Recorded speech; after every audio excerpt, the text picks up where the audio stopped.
Hello, good afternoon. My name is Toya. Today is December the 3rd, 2020. The time is now 3 o'clock. I'm here with Danny. Can you introduce yourself and tell us a little bit about yourself, please? My name is Danny, and I'm a barber in Grace. Toya is my friend, because one of the people who are moved from London to Grace I meet. We are neighbors until now for years. So we know each other from years. About 22 years now. Yeah. And Alan was one of the young ones grew up of my hand. Now he's interviewing me. So tell us how you came from Ghana here to the UK. What was your journey like? The journey was not easier. My journey was I'm going to Europe.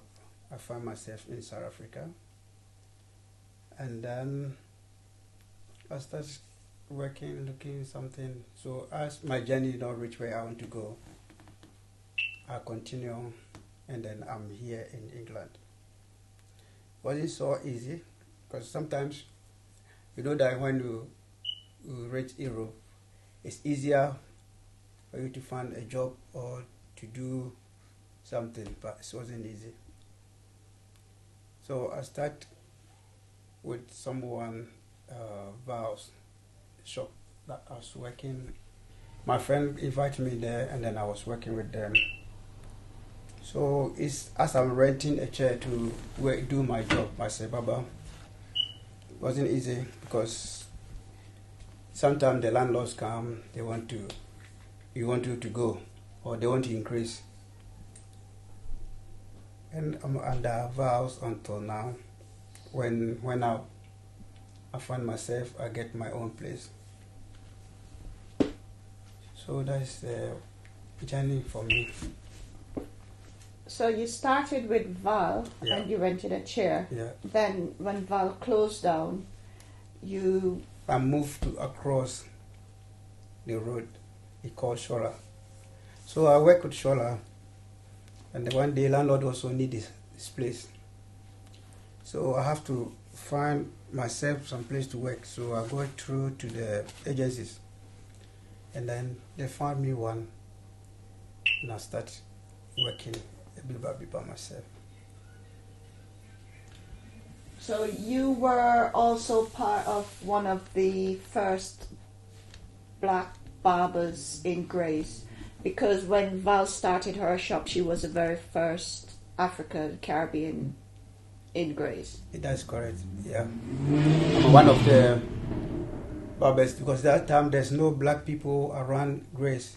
And Grace was fun, lovely, peace. So we started, sometimes we don't see people. And then later people start coming, moving. How's Grace? How's SS? Oh, SS is very lovely. So people are starting moving, and we get black community. People are start coming, and then I found myself that I have to get my own place. That's why I moved to the side. It was a bit difficult working in a shop where you have to rent a chair, because sometimes if you don't have a key to open the shop, you have to wait on the person to come. Yes. Yes, and that was quite difficult for you. Yes. Because I remember once you had to wait on after you left Val, and then you went to another shop. It was quite difficult because you went through where you either had to wait on them to open the shop, or you thought that the rent was paid. You were paying your rent. The rent sometimes wasn't accurate. So yeah.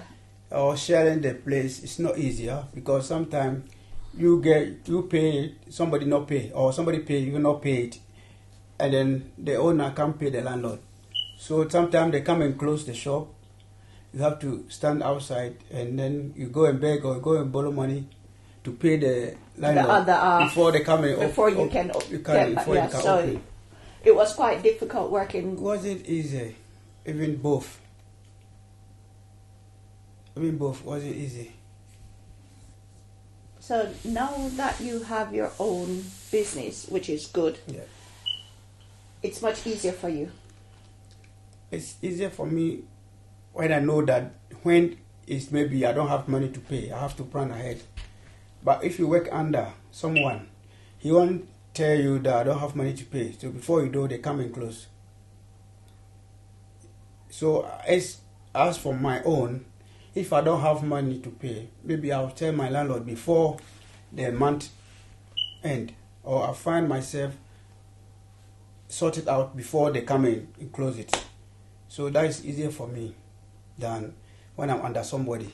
So you're your own boss, where you rent chairs as well to I rent chairs. It's a bit difficult because it's not in the roadside like before where I was. On the main. So you don't get people to rent.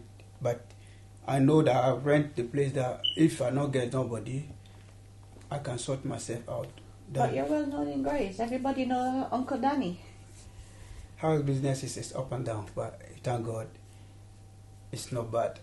It's hard. It's hard. Based on where you're located, it's hard to get new business. Yes. But because you're a well-known barber in the area, you have your regular customers, and they have kids, and they still come to you. Unlike this one. Yes. That doesn't work. They grow. The fact is sometimes you grow a child or you're used to you. When they reach something, a certain place like secondary school, when they go, they meet another the friends. They say, "Oh, let's go this way." So it's up and down. They don't want to cut their hair. Yeah. They just leave it at that. My baba is here. Let's go there. So it's challenges, but it's still going. Every day we get new. Every day we lose some, but we still. They might leave for a bit, but they still come back. Come back, yes. And some kids have started to plait their hair as well, but you still go with them. Either you go and plait, you come back and trim the front. So we are still friends with them. Anywhere, all children who pass our hand, we meet them while we are friends from nursery to university until they finish, start working. We are still talking to them as the friends. You're still at the Uncle Danny. We are all the family together. Yeah. I know you've got a daughter and a son. I know sometimes it might be difficult because when coming from a different country, sometimes it's difficult for our kids. Yes. Our kids face challenges, and they might face challenges that we ourselves haven't faced. Or how do you educate your kids on the challenges that there are out there? Okay, we tell them that it's not easy. Sometimes the school they bully them, and then we tell them that they must not acting for their hand like they are fighting for their hand. Just patient, everything will be okay. Because sometimes if somebody give you a name, don't put that some yourself. Just say that person don't know you. Let it go. Because if you say you are going to be regressive, or they will maybe come as a group to hate you. Yeah. So we talk to them. Even those who are my kids or those who are not my kids, they come. We just give them good. We just advise them how to go around on their way. Or anybody tag them, they mustn't retaliate. You understand? Because it's not easy. Things that we hear, some cases that we know are things happening to them. So moment they go away from, they always become okay than stand out by themselves.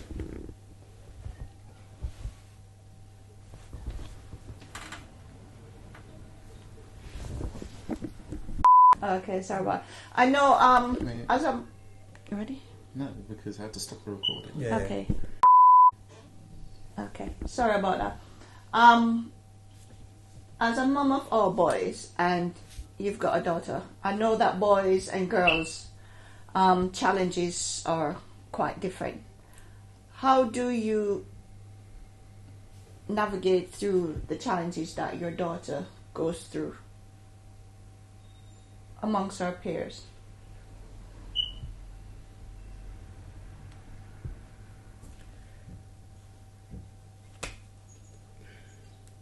Normally we share everything through me and mother and her. So if anything that she think that she can't take or she want advice, she come and ask, and me and my wife sit her down and talk to her, and then we go through it.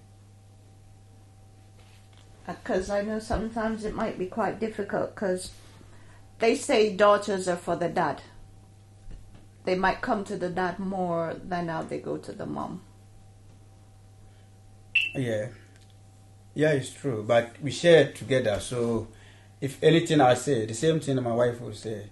Anything my wife say, the same thing I say. So they make them fun easier for us to talk to them together. I don't know. Sometimes kids can be very challenging because they know the dad might say yes, and the mom might say no, or the mom might say yes and the dad might say no. So they try to go to whichever one will say yes first. So how do you deal with that? That's what I'm saying. If he come to say something to me, I'm not quickly answering her or this. I just go back to the mother and. So you're not for one who will say yes first and then no. Yeah. Okay. That's what we all do all the time. When you first came here, how easy it was for you to integrate into the country? It wasn't that easy. Wasn't that easy, but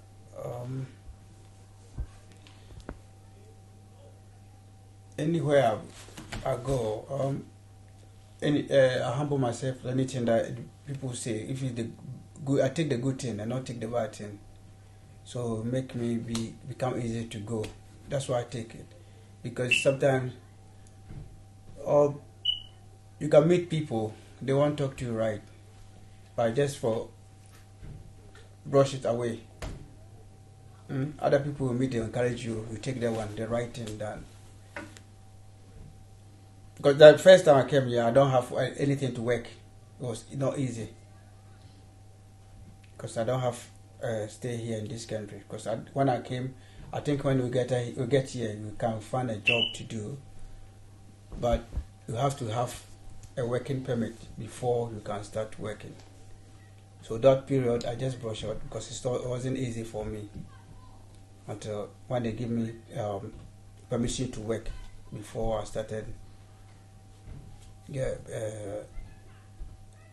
Normally, when you don't have a working permit, you have to, you're under the radar, basically. And you just have to, if you need a job, some people they take whatever pay they get and they put up with whatever the boss says to do, because you know you've got a purpose and you're here for a reason. So how did you cope with that? Because sometimes it might be frustrated and you want to answer, but because of a situation, you can't really answer. How do you cope with that? No, I can't agree, because that's, if you find anywhere, you can't find a job. So if somebody have fired you, okay, something that you can have something to eat, you're okay with it. There was the time I just left I think it's about 50 pounds my pocket. I just go take down 30 pounds to buy a clipper. That time I don't know anybody. I just use that 30 pounds to buy a clipper to start myself. So if I get someone where I live, because I want the people to know me, say I know something, I can do something. So if you give me £1, I do that one to cut your hair. So you worked with someone to make your name. You got your own clipper just to do other people hair. It doesn't matter how much they pay you. No. You're just building myself, resources. That's what's happening. It's a lot, but just it wasn't easy, but yes. So the very first place you started working was at Val's, or you were working somewhere else before you started? I was working somewhere before, and then my friend called me to come to Grace. So when I come to Grace, I was one piece and It was more peaceful. I won't go over. Yeah, it was more peaceful because I was work with somebody in what times too? Yes, about I think there are about 5 or 4 barbers, and some Nigerians and two Nigerians. They become 3, and then me and one Jamaican. So 2 Caribbean and 2 Nigerians. That must have been quite difficult. It was a bit difficult because I'm new, so that side. And okay, you know, some place environment when you reach, yeah, you don't want them to be there. They will not like me. They want me to be there because I'm quiet. I just do my job, but the way I run, the way I see sometimes. So the owner liked you because you were humble, but your colleagues didn't like you because you're more friends with the owner. And other people also come. They like me. So and the customers coming, they more come to you than them because of your how you work and your humbleness. That must have been difficult. So when my friend and it was far from where I live, and then when I work. So when my friend said, "Come and let's work here," so when I come here, I found sometimes I come out when it's not busy. I go outside and check. We don't see no Afro people. Yeah. More white people, but I don't do the white hair that time. Those days started coming in. So, but when you are in there, later we see that weekends people come, have fun, quite nice, a piece. So I like it. And then we people start coming in, we start moving, and then the work become nice. Because I think when I just moved to Grays, I used to go back to London to do my hair. And then I met Val, and then when I came to Val to do my hair, that's when my husband saw you there. And whilst I was doing my hair, he asked you to do his hair. Yeah, that's why I was, because sometimes we go out, we meet people, because we need, we say, "Oh, we are here, we're working here." Oh, I do my hair in Barking, I do my hair in this, I didn't know they have Afro barbers here. So I said, "Oh, we are here." And they start coming. And most of the customers came through the partners. Because why can I go back to Barking or up Mister? So I have to come here, and then people start coming, and then I find ourselves we have. So after the black people or other community people start opening their shops, we find the Turkish barbers, Niger barbers, and others barbers. At the moment, it's a bit small barbers around. What would you say about Grace then and now? Okay, the Grace is open now. Before it was a bit more quiet, but I always said now it's a lot of people move in, more Asians, more Africans, more Afro-Caribbeans, and then Eastern Europeans are here. Yeah, all together. Our shop, Caribbeans can come, Europeans can come in. We do all. You do all. So it's more diverse. Yeah. Than what it was before. Yeah. So I know you still live in the area. If you had the opportunity to move out the area, to start over again somewhere else, would you do it or would you stay in Grace? I love Grace.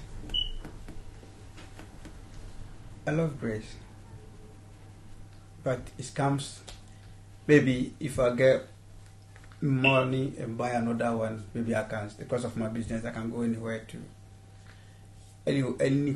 again to start, because at the moment it's a lot of the barbers here. Maybe I'll go where there's no people as well. There's no other barbers challenges as well. So start. But as I'm here, I love Grace. What I know you've got a daughter in university. Mm. What advice do you give your kids now that they are? Your son is now 15. Your daughter is now, I think, about 20. That if they want to start a business, because sometimes your parents do a business and you might want to follow in their footsteps. And your daughter is studying business. What advice would you give her to help her to pursue her career? Yeah, I try. I think at the moment is when it's in the uni or the study, he must do it well. He tries best, and what they are taught her, she must speak it well. Because if you mix after you finish the school, you can't go back. So anything that they taught her or you want to learn, you must put yourself to learn well, because it's not easy at the moment with that education. So imagine do as a friends and when in the school there. She must concentrate and do his study. So when he finish the work he learn, he can put ahead to it and right.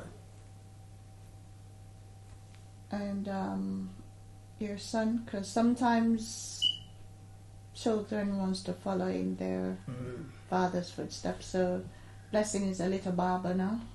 Yeah, I try to teach him what because it's nice to have a trade. No matter what, what I told him is, even you can use as your own business, anywhere you go, you won't be hungry.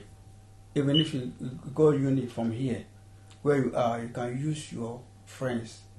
You can do for your friends to have something. So the time that maybe we don't have anything to send you, we can even use that one as a trade. And then handwork, you will never fail. So I try to advise him that anytime he have chance, he must come, and I teach him what I have. Even if it's not me, my colleague will help him to. So you let him cut your hair? Yeah, I can let him cut if you want to cut. So basically, because we don't mix, we don't learn. Exactly. So basically, what you're saying is you're teaching your kids to have a trade as separate from what they're studying.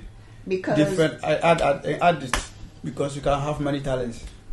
Yeah, it's nice to have a trade. It's basically just telling them to have something to fall back on. Because you might go out there and you might work and the company pack up. And you don't know where to go then. So if you have a trade or multiple skills you can, so that you can divert to another one or let's say so. Have you always wanted to be a barber? It's a friends I locked somewhere, so friends call me to come. When I'm moving from home, I don't know handwork. So what do you used to do back in your country? I'm a shoe making. I'm making shoes. You were a carpenter. Yeah. I'm a carpenter. I'm a shoemaker. Okay. When I went to, I remember, I do everything. If you give me shoes, I can fix it. If you give me chair, a block, I can fix it. So you were very good with your hands. Yeah. So that's what keeps me going. So if any day you decided you don't want to do barbering no more, yeah, I can divert to carpentry work. I can do the painting, decorations. Yeah. So you're a carpenter, you're a shoemaker, a barber, a painter and decorator. Mm-hmm.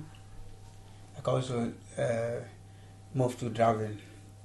I remember once you wanted to do driving lessons. Driving lessons, yeah.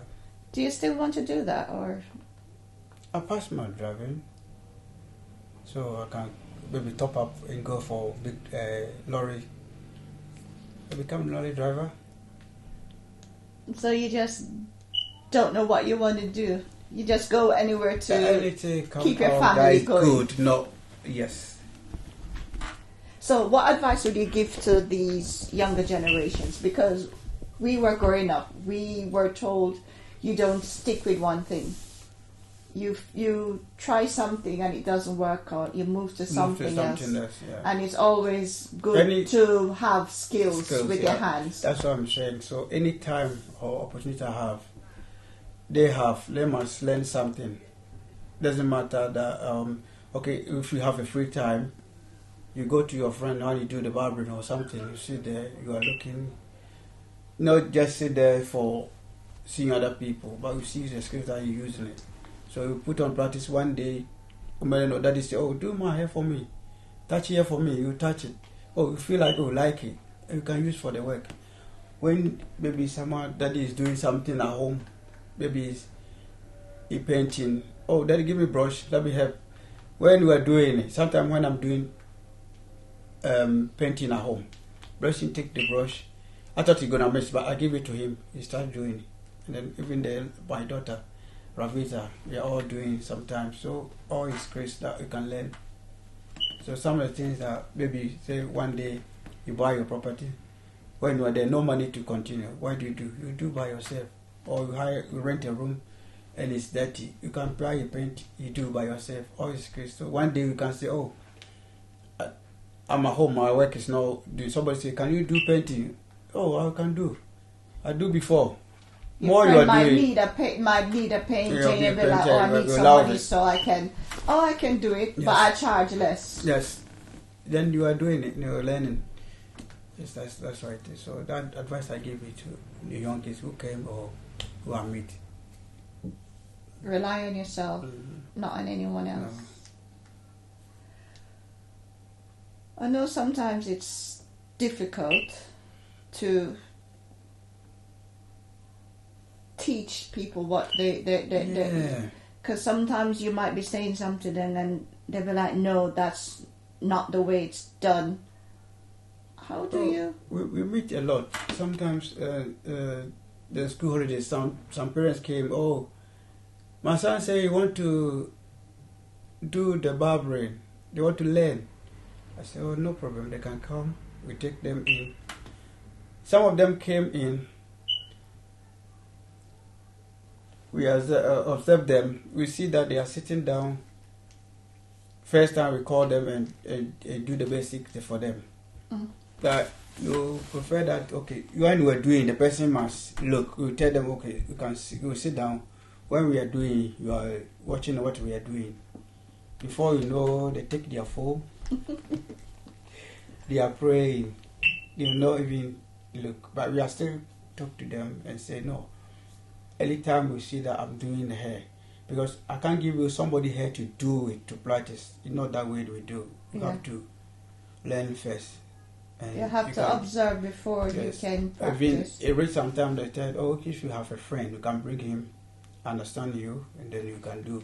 We give them something to do so that when they hold clipper, we give it to them. Yeah. We make them hold the clippers. We have them to give them some basic. So when you see that they are not, some of them are not like not the one they want. They just say, or they just want out from home. Yeah, they're here because their parents send them here. So no, that's them. But we still, some of them also, what they have when they go to work, go to school. Before you know, we hear that, oh, he doing some people here at school. If he finish and he like, he continue. Because it can give you something. Even the girls, I tell them, that one girl, he used to do plait hair. I say, try your best. When you go to uni, you can do for your friends. And he do for his friends. And he get aside. The day when they make the parents don't send him money, she can have something on his that too, because a lot of kids go to uni and they do a little part-time job. Yeah. So she could do that. As a part-time for herself. So which would be good for her. Mm-hmm. She would never be lacking of money. And some of them also, their hand, they can't do it. So what they have, what they can do, we tell them, we let them to do, and everything will be okay. Have you ever got any girls that wants to do barbering? we met some before. He came. He wanted to do a barbering. It's good because you can learn barbering, and we learn how to do plait hair as well. So you can do both. Because sometimes the guys might want plait and then the shape up. Or the guy come and say, "Oh, I want you to cut for me." Oh, where's the barber? Nobody's no. Oh, sit down. I can cut you. Some men love the woman touch. It's like some women like the man touch as a haircut, not about touch wrong with that.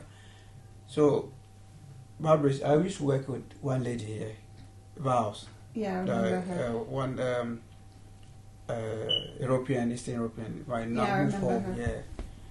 So, she was really good. Yeah, she's very good. The guys like her to cut their hair. You understand? So, and she do her best. She tried to do it until her mother passed away. So we tried to move home. And have you ever tried teaching your daughter to do barbering? She not have time at the moment to be here because it's far from me where she's here. If he says she wants it, I'll open the door for her to try teach her what I can. Because sometimes he will say, "You want to cut my hair?" I give it to her to do it. So she have cut your hair before? Yeah. And she shape it up like you want? No, I have no shaping. My one is one way, so. So she wanted to cut her brother's hair. Would you allow her? The brother won't allow her. If he want to, he must try. So when he tries, if he fails, I can correct it, and next time he can do the best. So I know I don't know if she still does it because the last time I saw your wife Ida, she had very low cut. Would she allow Blessing to practice? I can't. She's not asked. She should not cut the hair all the time. I have the one. My hair that you can use to try if you want. So you would encourage them if you wanted. If she comes here and say, "Okay, just shape it off," you wouldn't say, "Okay, let Blessing do it." No, you won't allow her. He won't allow him. Even me, when I do it, if I take it down, he say you don't want it, so he won't make you do the hair again. I know sometimes they are, and I don't know if they say this in your country, but they always say, in my country, they will say, a shoemaker never have a good shoe, a barber never have a good haircut. No, they try to cut themselves. You know, the barber try to cut themselves. Me, I cut myself. Yeah, they always say a barber I cut never have myself. a So good when you haircut. cut yourself, it's good, but it's not all that like not somebody to cut your hair. Because they can't see the back properly, Yes. so that's why they say a barber. Because of here we have multiple mirrors, so it's easier to do by ourselves. But the best way is somebody doing your hair. At least it's more therapy. It's good. Somebody does for you. Just relax and be the client for once. Yeah.